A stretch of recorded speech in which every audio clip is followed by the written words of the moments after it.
Stop aux limitateurs de potentiel.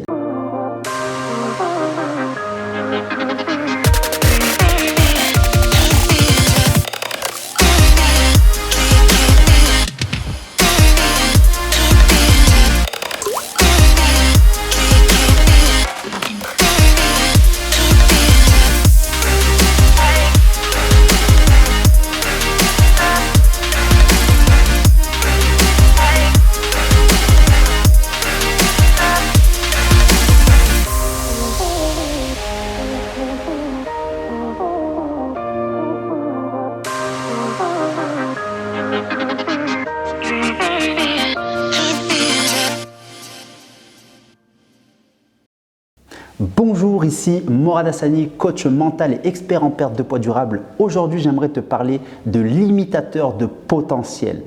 Alors, juste avant de démarrer, je t'invite à t'abonner à la chaîne si ce n'est pas encore le cas et activer la cloche pour ne rien rater du contenu que je partage chaque semaine pour t'aider à atteindre tous tes objectifs. Alors, tu dois certainement te poser la question, mais qu'est-ce que le limitateur de potentiel? Eh bien, je pense que tu l'as deviné, je fais référence au limitateur de vitesse dans un véhicule, dans une voiture, tout simplement parce que l'être humain a lui aussi un limitateur, non pas de vitesse, mais de potentiel.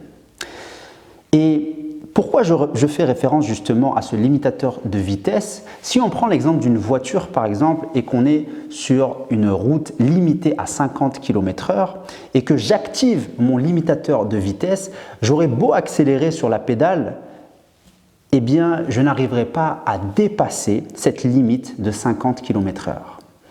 Eh bien le cerveau fonctionne exactement de la même manière, c'est-à-dire que il y a une sorte de limitateur dans notre cerveau qui est dû à nos croyances, ces fameuses croyances limitantes qui vont nous empêcher d'aller plus loin et d'exploiter notre potentiel. C'est la raison pour laquelle j'ai appelé ça le limitateur de potentiel.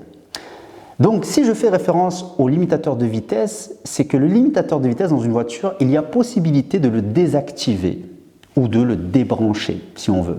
Eh bien, la bonne nouvelle, c'est que chez l'être humain, on peut exactement faire la même chose. On peut désactiver et débrancher ce limitateur de potentiel pour justement ne plus être en pilotage automatique et justement reprendre le contrôle de sa vie. Alors, tu dois te poser la question, mais comment faire? Comment faire pour désactiver, pour débrancher ce limitateur de potentiel et reprendre le mode manuel, reprendre le contrôle de ta vie et justement ne plus être limité et avancer vers tes objectifs? Eh bien, comme je le répète à chaque fois, c'est dû à nos croyances, c'est dû à tout notre background, tout notre vécu, toute notre enfance et ce qu'on a vécu qui ont créé justement ces limites de potentiel. C'est-à-dire qu'à chaque fois qu'on va sentir quelque chose d'inhabituel ou une peur, eh bien on va être bloqué par ce limitateur. Ça va envoyer un signal dans notre cerveau comme quoi il y a danger, comme quoi il ne faut pas dépasser, il ne faut pas aller plus loin, sinon ça risque de mal se passer. Et c'est la raison pour laquelle beaucoup de personnes sont bloquées par ce limitateur et ont du mal à avancer. Alors, comment ça fonctionne? Eh bien, l'être humain, ça c'est de nature, tous les êtres humains, peu importe, moi-même compris, eh bien, c'est-à-dire que chaque fois qu'on ressent quelque chose ou qu'on sait que cette chose que l'on va faire est désagréable ou si cette chose nous fait peur, on va tenter de l'esquiver, on va tenter de l'éviter. On appelle ça la stratégie d'évitement. C'est comme par exemple si tu as un devoir à rendre. Quand on était petit à l'école, lorsqu'on avait des devoirs à rendre et qu'il y avait par exemple des devoirs à rendre à la fin des vacances, donc pour la rentrée. D'accord? Donc supposons qu'on est en vacances, qu'on a énormément de devoirs à rendre pour la rentrée. Ce qui se passe, c'est qu'on attendait la fin des vacances, les derniers jours pour pouvoir finaliser les devoirs et les rendre. Et on se mettait une pression. Les 2 derniers jours, on bloquait le dernier week-end pour pouvoir terminer tous ces devoirs. Ou même, moi ça m'est arrivé même de faire le dimanche, l'après-midi ou toute la soirée, quitte à ne pas dormir pour pouvoir rendre mes devoirs en temps et en heure. Et pourquoi on agit ainsi? Tout simplement parce que l'être humain, il va avoir tendance à éviter au maximum les choses qui sont désagréables. C'est-à-dire que les devoirs, en général, on n'aime pas ça. Moi, j'aimais pas ça en tout cas à l'école et c'est la raison pour laquelle j'évitais au maximum de les faire jusqu'au dernier jour. Donc en fait, c'est quelque chose de naturel. Il n'y a pas de mal en fait à vouloir éviter en quelque sorte la douleur, parce que c'est un petit peu ça, si on devait représenter cette sensation, c'est comme une sorte de douleur, comme une sorte de souffrance au final, et du coup c'est logique, on essaye d'éviter cette souffrance et cette douleur, et on essaye justement de trouver des chemins plus faciles ou des chemins qui procurent du plaisir. Et c'est la raison pour laquelle beaucoup de personnes évite tout ce qui va nous sortir de notre zone de confort, on va essayer d'éviter au maximum, et tout ce qui est agréable et facile, on va s'en rapprocher. Le problème avec cette stratégie, en fait, c'est que ça va nous empêcher de grandir, ça va nous empêcher d'avancer, ça va nous empêcher d'évoluer et d'atteindre nos objectifs, parce que si on veut grandir, il faut justement affronter cette peur, il faut aller au-delà de ses limites et il faut aller aussi chercher certaines zones qui ne sont pas agréables pour se découvrir et découvrir de nouvelles choses. C'est un peu le même principe que lorsque l'on saute en parachute. Alors moi, j'ai jamais encore fait, c'est un truc que j'aimerais bien faire, ou lorsque l'on se lance d'une falaise ou un saut à l'élastique, eh bien ça fait peur, ça fait peur. Mais le fait de sauter, eh bien on va découvrir des nouvelles sensations. On va se découvrir, on va expérimenter des nouvelles choses. Et c'est ça qui va nous permettre de grandir et justement de progresser.